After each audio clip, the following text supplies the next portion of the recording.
σας ευχαριστήσουμε που αποκριθήκατε στην πρόσκλησή μας και είστε εδώ να παρακολουθήσετε την προσπάθεια που κάναμε με τη συνεργασία και την εθνική των σχολείων μας και αυτές τις μαθητρίες. Θέλω να ξέρετε ότι έγιναν κάτω από δύσκολες συνθήκες, τα ωράρια των μαθητών, των μαθητριών, οι ώρες προσέλευσης, οι χώροι και όλα αυτά δημιουργήσαμε πάρα πολλά προβλήματα και την τελευταία εβδομάδα δυστυχώς είχαμε και απώλειες από τους συντελεστές της παράστασης. Κάποιοι αρρώστησαν. Ήταν κρίμα να αναβληθεί η παράσταση γιατί όσοι είναι εδώ και όσοι είναι εδώ είχαν κουραστεί πάρα πολύ. Οπότε θα παρακολουθήσουμε σήμερα ένα μεγάλο κομμάτι όχι ολοκληρωμένο της παράστασης και επιφυλασσόμαστε το φθινόπωρο να σας παρακαλέσουμε να το δείτε ολοκληρωμένο.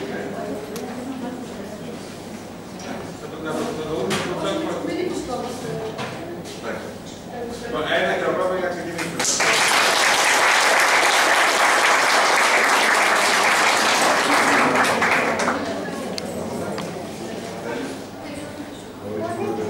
Καλησπέρα.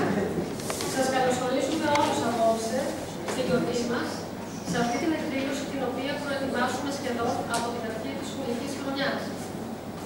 Επιχειρήσαμε λοιπόν καθ' όλη τη διάρκεια της, ο θεατρικός μας όμιλος, να γνωρίσουμε τον κορυφαίο Έλληνα λογοτέχνη, Αλέξανδρο Παπαδιαμάτη, μέσα από τον πολυδιάστατο κόσμο των έργων του, αλλά και με την προβολή κάποιων βίντεο από την εταιρεία Παπαδιαματικών Σπουδών.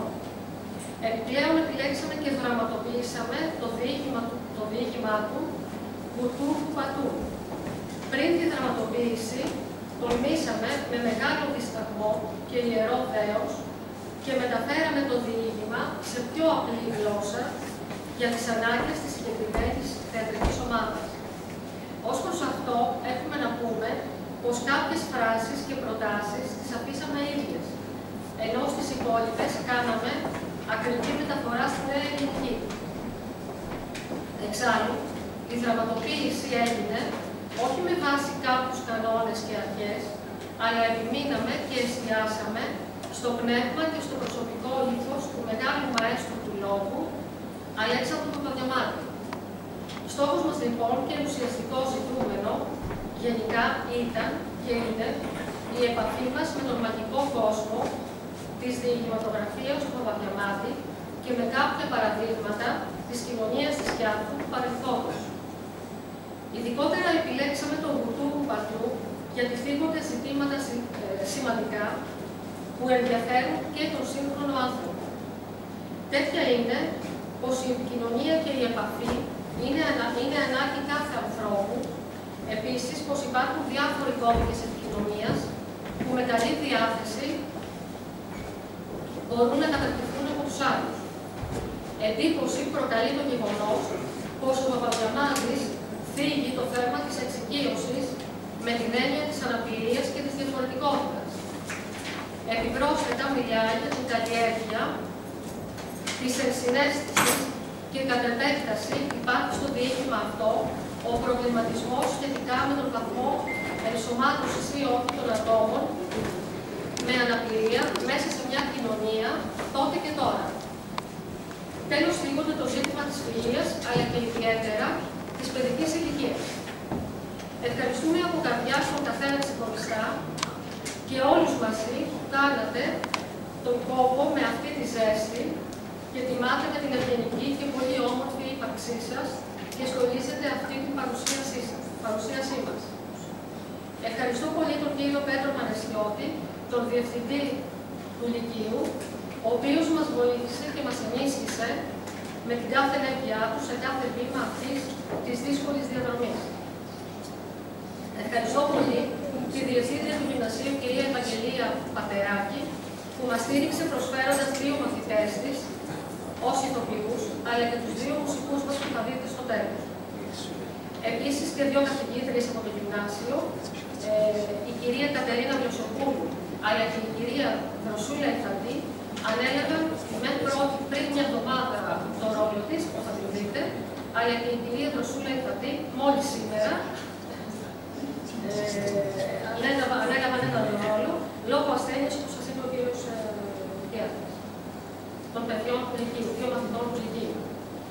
Ευχαριστώ εξάλλου την απόφοιτη από το Λύκειό μας και τώρα πτυχιούχο δασκάλα, τη Γεωργία Θεοδωροπούλου, που προθυμοποιήθηκε από την αρχή να γίνει μέλος του θεατρικού ομίλου μας. Ευχαριστώ και τους δύο φύλακες, τον κύριο Κώστα και την κυρία Άννα, για τις υπηρεσίες τους, αλλά και τον Στράτο, τον καθαριστή μας, ο οποίος ανέλαβε προσωπικά να μεταφέρει από τον κύριο Νίκο Γιανακόπουλο, τον Δημοτικό Σύμβουλο του κ. Παπαδογιάννη, νερά και χυμούς που θα απολαύσουμε μετά. Μας το όρισαν δηλαδή αυτά τα... αλλά και όσους έφτιαξαν διάφορα εδέσματα που θα συμπληρώσουν το κέρασμά μας στο τέλος. Ιδιαίτερα ευχαριστούμε την κυρία Αρκαδία Ψάλτη, που είναι η ψυχή της θεατρικής ομάδας Αγγελοπετριά, η οποία δέχτηκε την πρόσκλησή μας και μας τιμά με την παρουσία της απόψε. Η κυρία Αρκαδία Ψάλτη είναι φωτογράφος και ηθοποιός και πολλά άλλα, και την γνωρίσαμε εμείς όταν είχαμε πάει με τη θεατρική ομάδα να παρακολουθήσουμε την δραματοποίηση του διηγήματος του Παπαδιαμάτη «Γυνή Πλέουσα» τον Απρίλιο. Ευχαριστώ βεβαίως, κύριε, και πάνω από όλους, τους μαθητές του Δευτέρου Εσπερινού Γενικού Λυκείου Αθηνών και τους Δευτέρου Εσπερινού Γυμνασίου Αθηνών, που επέδειξαν την ευαισθησία και την αγάπη στον πολύ μεγάλο και σημαντικό Αλέξανδρο Παπαδιαμάτη και δέχτηκαν με εμπιστοσύνη να κάνουμε μαζί αυτό το συναρπαστικό ταξίδι. Είμαστε χαρούμενοι που είσαστε εδώ. Σας ευχόμαστε να απολαύσετε το θεατρικό μας δρόμενο, να αφαιθείτε και να συνδεθείτε μαζί μας. Ευχόμαστε να ζήσετε αυτές τις στιγμές συνάρτησης με τους ανθρώπους του Δευτέρου Εσπερινού Λυκείου και του Δευτέρου Εσπερινού Γυμνασίου Αθήνας.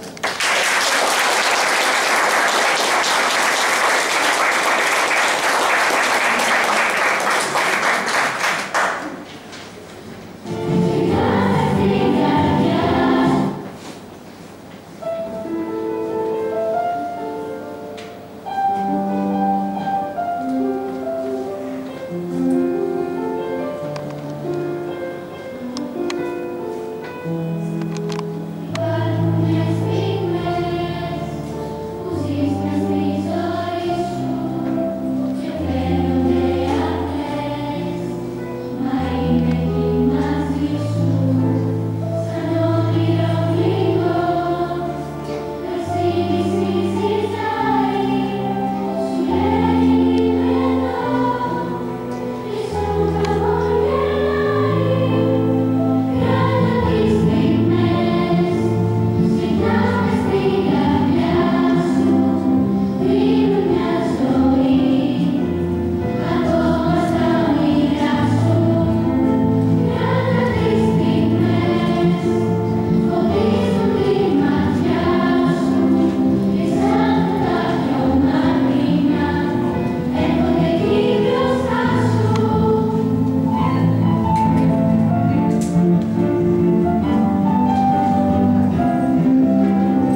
σου μέρα, κύριε Γεωργή.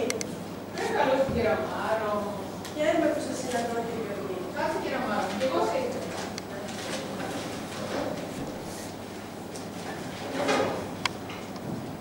Όσο στεναχωριέμαι, κύριε Γεωργή, με αυτό το παιδί, το Μανώλη, τι θα γίνει σαν φύγω από αυτή τη κλάση? Έχει φύγει, κύριε Αμάρο. Και εγώ χθες που κατέβαινα από το σπίτι στο καφενείο, η μάγκη της αγοράς πάλι τον πετροβολούσε. Και τα κορίτσια της γειτονιάς τον χλέβαζαν. Άλλα παιδιά τον έλεγαν ο Ταπόης. Και κάποιοι άλλοι από τους καφενέδες τον έλεγαν ο Μανώλης του Ταπόη. Το δύστιχο, το Μανώλη, τον φοβούνται ακόμη και τα νήπια και τα βρέφη. Και μόνο στο άκουσμά του, στα άκακα βρέφη, κολλάει ο φόβος, ο τρόμος. Βλέπεις, μάνα είναι εγώ, θλίβεται η καρδιά μου σαν βλέπω πώς τον κοιτάζουν και πώς τους συμπεριφέρονται όλοι οι συντροφίτες μας, μεγάλοι και μικροί. Έχεις δίκιο, κύριε Αμάρο. Έχεις δίκιο. Κι άκου και τ' άλλο.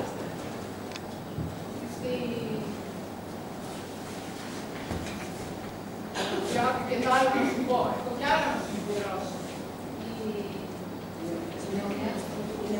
Η νεολαία του χωριού και οι θαμώνες από τα καφενεία και από τα μαγαζιά δεν σταματούν να τον προσβάλλουν με λόγια με φθόνο και με ηρωνία, να του λένε είσαι ένα χταπόδι, καημένο Μανολιό, είσαι χταπόδι.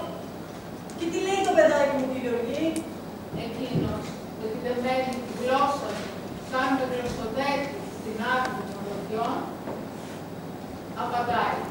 Ναι, είμαι Ταπόη. Εσύ είσαι Ταπόη. Που σημαίνει, ναι, είμαι χταπόδι, αλλά και εσύ είσαι χταπόδι. Ο Μανώλης είχε φίλους, τόσο λίγους και τόσο αμέτρητους εχθρούς. Σε ένα μέρος τόσο λιγάτο. Λίγες ήταν οι φορές όπου βρισκόταν κάποιος φιλάνθρωπος ή διακριτικός και τον υπεράσπιζε απέναντι στην επίθεση των Αγιοπέδων. Σε εκείνον γινόταν σκλάβος, ισόβιος και εκτελούσε γι' αυτόν διακονήματα με προθυμία και μάλιστα με βία δεχόταν φίλευμα ή κέρασμα.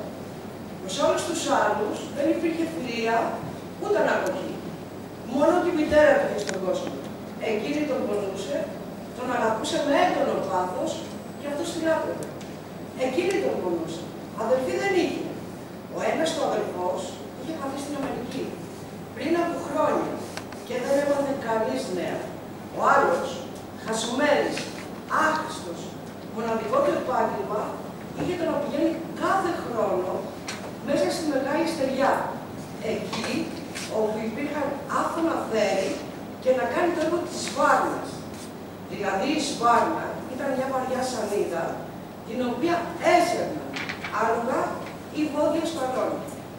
Και αυτός κάθονταν πάνω στη σανίδα, έμψυχο βάρος, για να γίνεται τέλειο μπαλόνι. Σε εκείνο το μέρος είχε πεθάνει. Ο τρίτος γύριζε ναυτικό στα ξένα. Ο Μανώλης, άλλη στοργή δεν είχε στον κόσμο την μητέρα.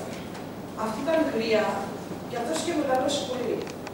Οι λίγοι φίλοι του, εκείνοι οι οποίοι τον συμπαθούσαν και συνέβασαν στην αγορά για τα μαθήματά του, τον είχαν ακούσει επανειλημμένα να απειλεί και να λέει με την υπιώδη γλώσσα.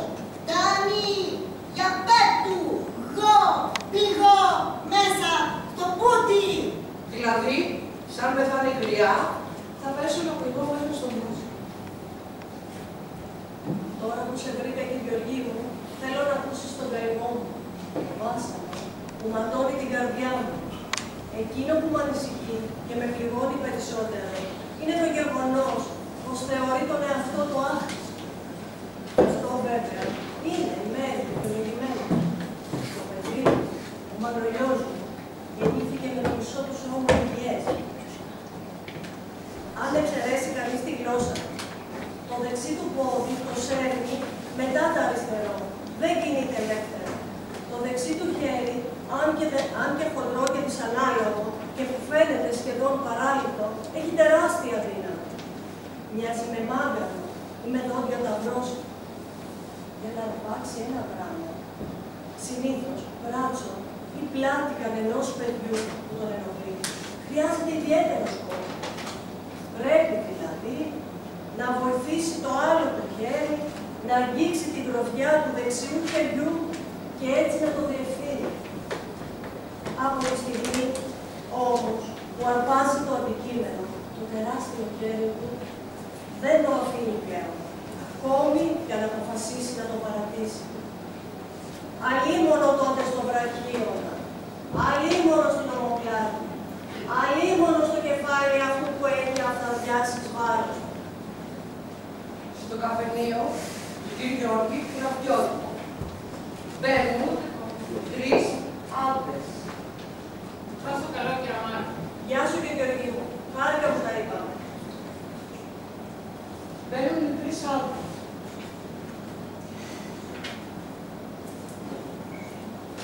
Γύρω από τα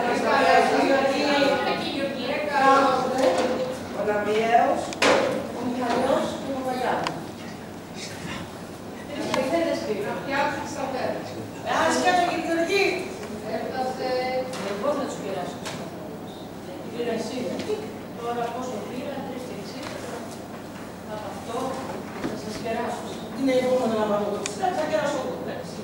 Την επόμενη θα κεράσω εγώ. Άρα,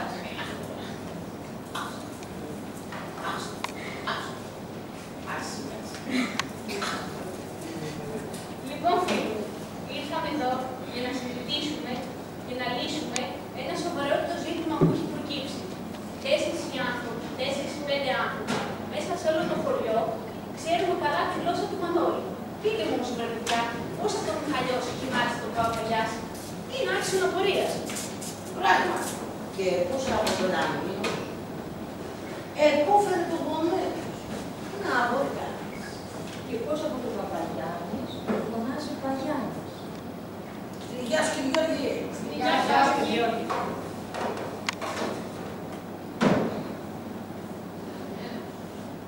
Γιατί γατίο ονομάζει το γατί. Γάτι, έτσι είναι και το γάτι. Επίσης γάτι προφέρει και το γατί. Άξιο απορίας είναι. Σπάνια προσθέτει συλλαβή ή μεταφέρει τον τόνο. Είναι πάρα πολύ περίεργος ο τρόπος που προφέρει τους τόπους. Περισσότερο χρησιμοποιεί τα λογικά σύμφωνα. Να σας πω επίσης και κάτι καινούργιο, παιδιά. Την προηγούμενη εβδομάδα, ξαφνικά ο Μανώλης συμφώνησε μια φράση, στην οποία υπήρχε μέσα αυτή η λέξη, αλλά δεν έβγαινε νόημα ούτε ως γατί, ούτε ως γιατί, ούτε ως χαρτί. Ποτέ τείχου του κουπατού μαμχατή. Που σημαίνει πότε θα έρθει του Χριστού, τα η βασιλείου να φάμε. Εγώ νομίζω, δεν ξέρω αν συμφωνείτε βέβαια, έχει αποκάλυψη κοροϊδευτικά με την λέξη χαρτιά, ακραία, τα οποία πολύ μικροπόλει στο χωριό. Συμφωνώ απολύτως. Εμείς και οι τρεις μας είμαστε δυνατοί στην γλώσσα. Και την γνωρίζουμε πολύ καλά. Και την γνωρίζουμε κιόλας. Πάντως εγώ, που είμαι ο διευθυντής του μεγαλύτερου καφενείου της αγοράς και έχω οριστεί επίσημα ως ο προστάτης του σταθμού, ξέρω καλά ο σταθμός Μανώλης ότι τόσο αγαθή ψυχή ποτέ ο Χριστός δεν πρόκειται να δώσει την πλήρη πληρωμή. Άρα θεωρώ ότι με τη λέξη γατί εννοεί πιο απλά το αρνί και το κατσίκι. Αμφίβολη μου φαίνεται αυτή η ερμηνεία και η Γεωργή. Παρόλο που εσύ, χωρίς να μιλάς την ιδιαίτερη γλώσσα του Μανώλη, προορίζεσαι πραγματικά ως επίπεδος καθηγητής. Πάντως είναι αλήθεια ότι με μεγάλη ανυπομονησία ο Μανώλης περιμένει του ότι θα έρθει του Χριστού και τα Ιβασίλου.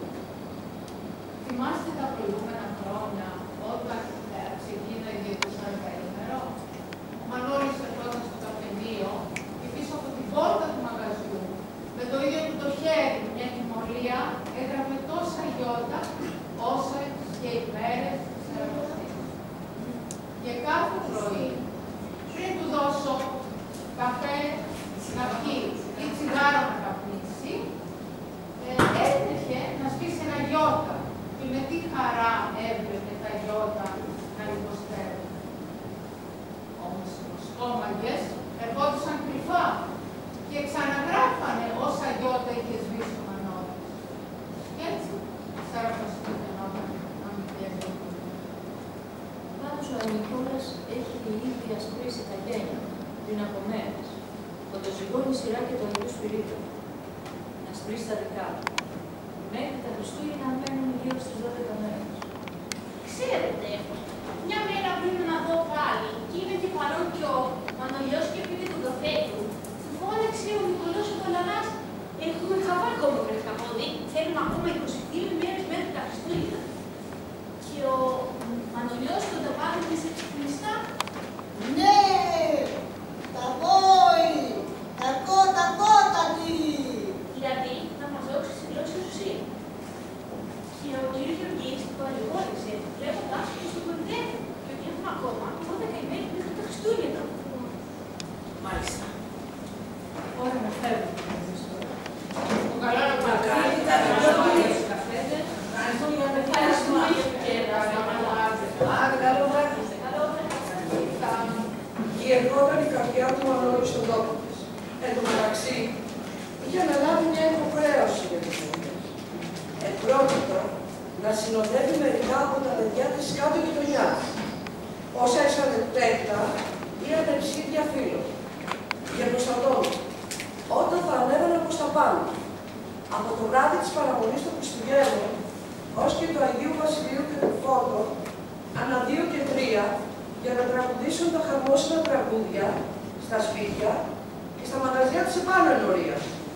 Διότι δεν θα τολμούσαν ποτέ να ανηφορήσουν μοναχά τους εκεί πάνω. Όλα τα παιδιά του χωριού ήσαν διαιρεμένα σε 2 μεγάλα πάροχλα στρατόπεδα.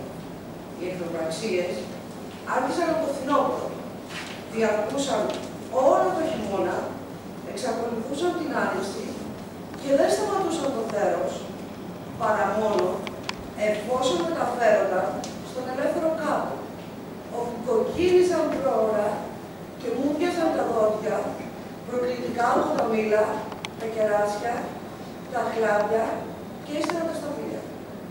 Ο επίσημος Πετροπόλεμος γινόταν, ιδίως την Κυριακή των Βαΐων, αλλά όμως ο Πετροπόλεμος ο καθημερινός ποτέ δεν σταματούσε μεταξύ των 2 στρατευμάτων.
να σε να συστηθώ. Δηλαδή να αυτό συστηθώ.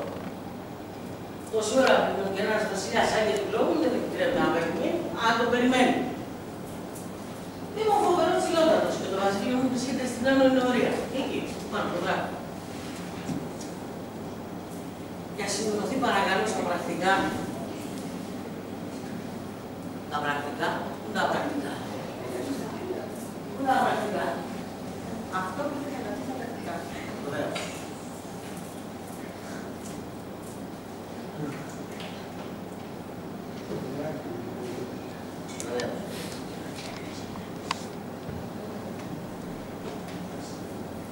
Ήμουν αρμοδημένος αρχηγός των μάγων της ανορίας του χωριού. Οι διαταγές που έχω δώσει είναι νόμος. Πρώτον, κανένα παιδί ή γέρος δεν έχει την άδεια να περάσει από εκεί πάνω. Μπράβο. Δεύτερον, καμία αγριά ή νέα δεν έχει την άδεια να περάσει από την πίστη. Με τη στάμνα.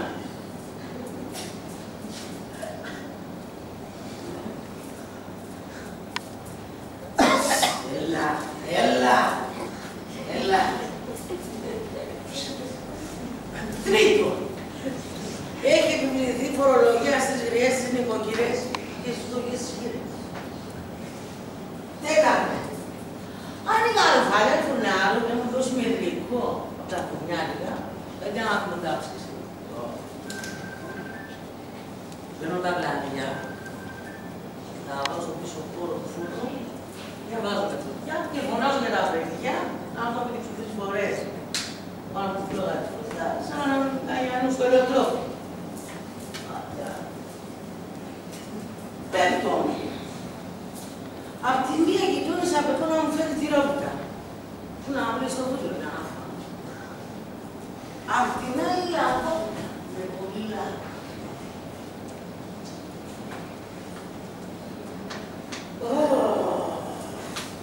Και καμιά γριά δηλαδή, με μια μεγάλη τηγάνη, τα έσαμε το τηγάνι.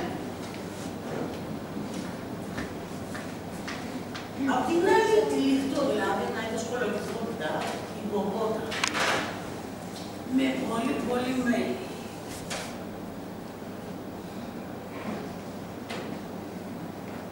Να το περιμένει μέσα.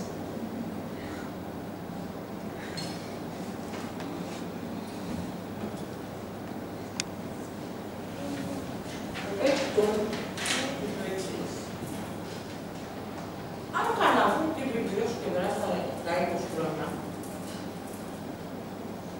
μελετώ να επιβάλλω κάτι στον κόσμο ένα άλλο.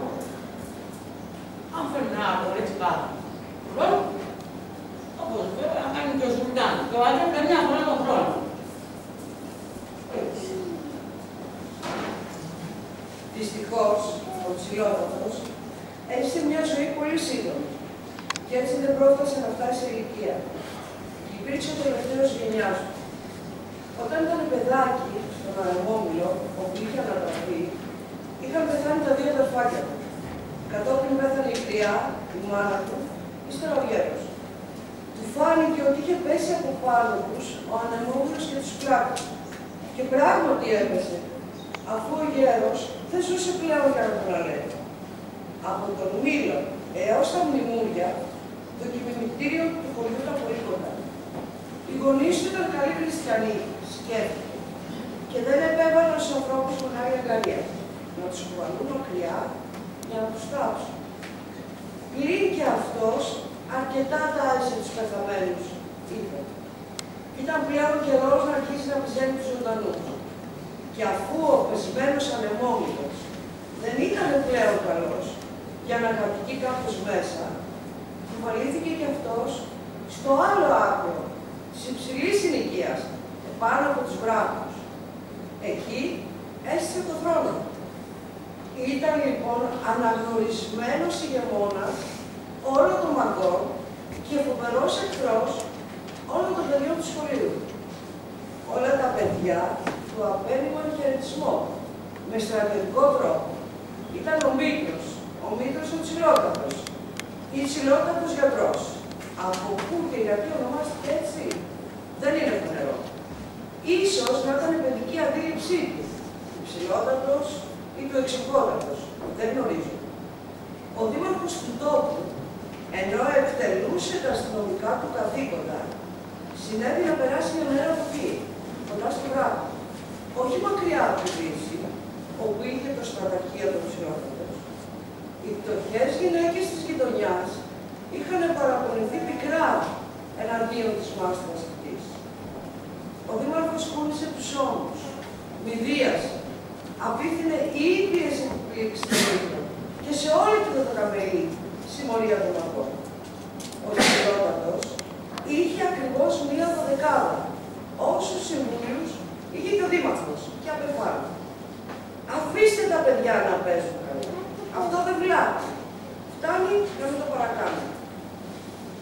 Ο ψηλότατος, με 2 ή 3 από τη συμμορία του, φυλάνε καραούλι και βλέπουν να έρχονται ο Μανολιός με τους προστατευόμενους του.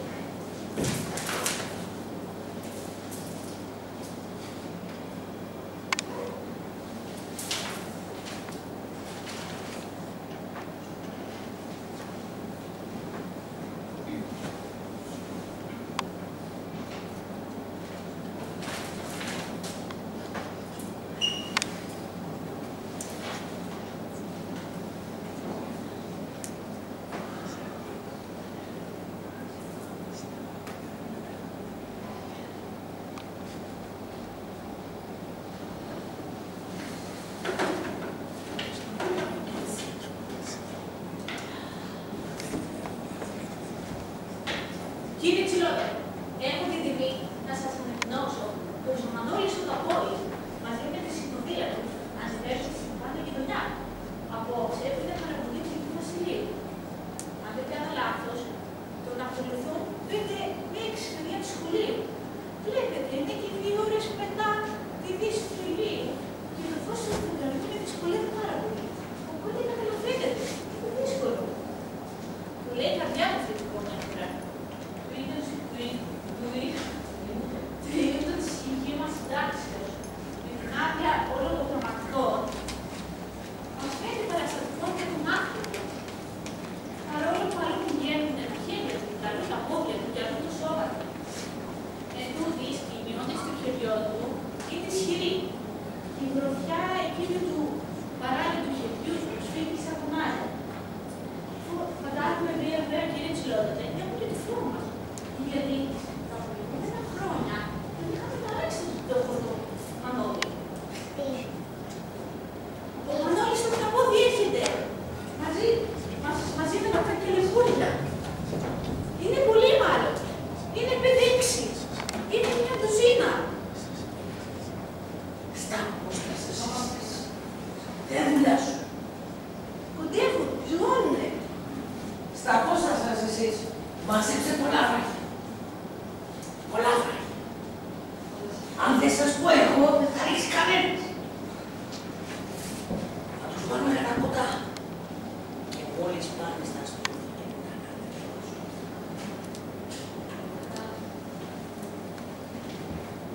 Θα τους βάλω ένα ποτά. Θα σου δώσω και εσύ.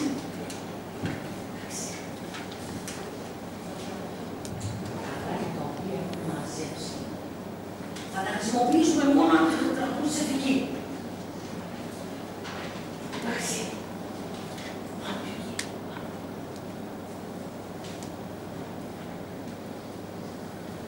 Τα παιδιά της κάτω ενορίας μοιράστηκαν σε 2 μαγαζιά και άρχισαν να τραγουδούν τον Άι Βασίλη.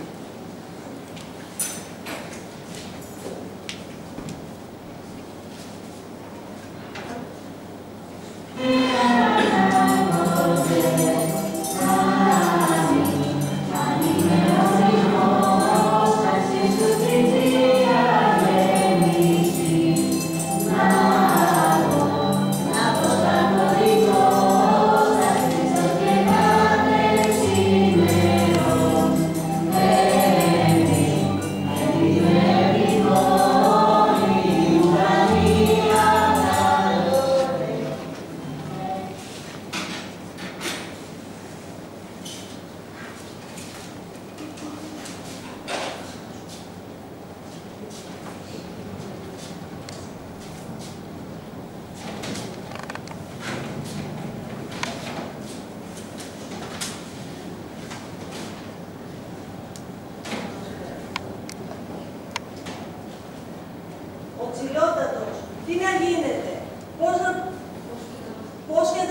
σαγγελιακό για το κάπου, το κανονίζω κι εγώ.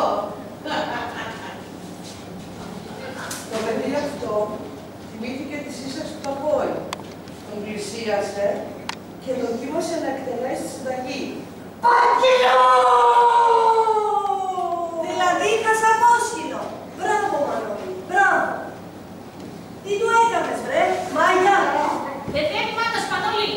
Τρέχα, πεθαίνει η μάνα σου.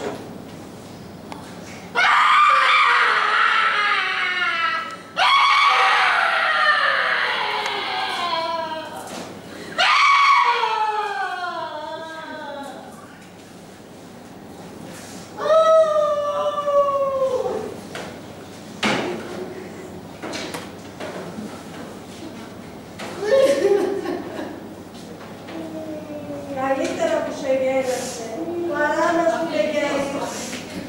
Για να σωθεί κάποιος από τα διόδια της σκύλας, τον παλιό καιρό, έπρεπε να επικαλεστεί τη μητέρα του τέρατος. Στα δικά μας χρόνια, όσοι επικαλούνται τον Άγιο Φανούλιο, οφείλουν να λένε «Θεός χωρέσει τη μητέρα του Αγίου Φανουλίου». Θεός χωρέσει. Η σύμπτωση μαρτυρεί απλά πόσο κοινή είναι η προς τη μητέρα Χριστολογία και στους Αγίους και στα τέρατα. Ο Ταπόης επίστευε προς στιγμή την ψεύτικη αγγελία. Νικήθηκε από το τέχνασμα των πεδαριώδες. Ο Τσιρότατος την γλίτωσε φθηνά τη βραδιά εκείνη. Ο Μανώλης, με τη συνοδεία του, κατέβηκαν στην ενορία τους. Όλα τα παιδιά ήταν περήφανα και καμάρωνα. Αυτή τη χρονιά βγήκαν οι κοιτές από τον αγώνα. Μόνο ο Μανώλης ήταν προπιασμένος, διότι πίστεψε το παιδάκι του και το ψέμα. Δεν πειράζει, το παρηγόρησε ο Βαγγέλης. Εκείνος, ο οποίος γνώριζε τη γλώσσα του και ο οποίος είχε εκτελέσει το πείραμα της εμβολής και της κατακτήσεως του Θεού. Καλύτερα που σε γέλασε, παρά να σου λέγε αλήθεια και να λες πάλι καθώς την άλλη φορά. Θυμάσαι που κινδύνευσε να πεθάνει η μάνα σου?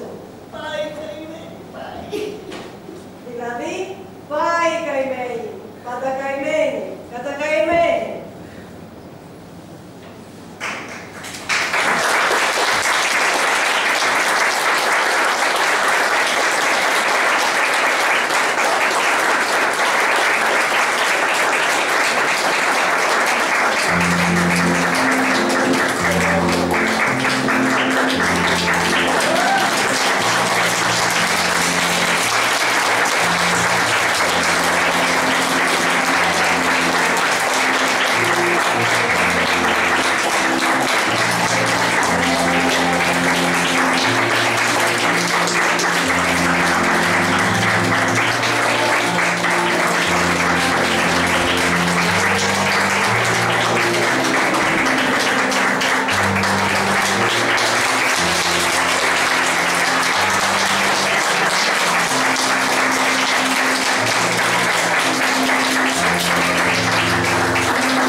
γλώσσα. Στη γλώσσα της Αλγερίας, τώρα το δώσουμε.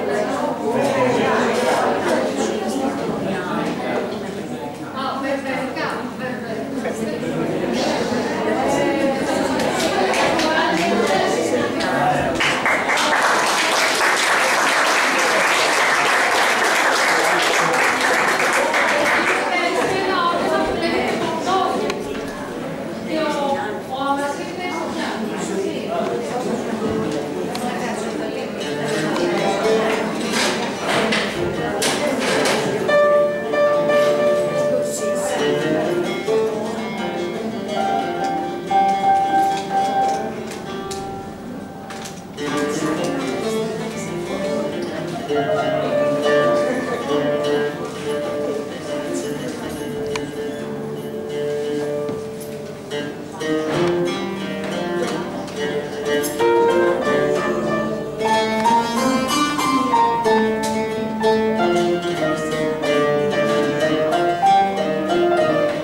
From you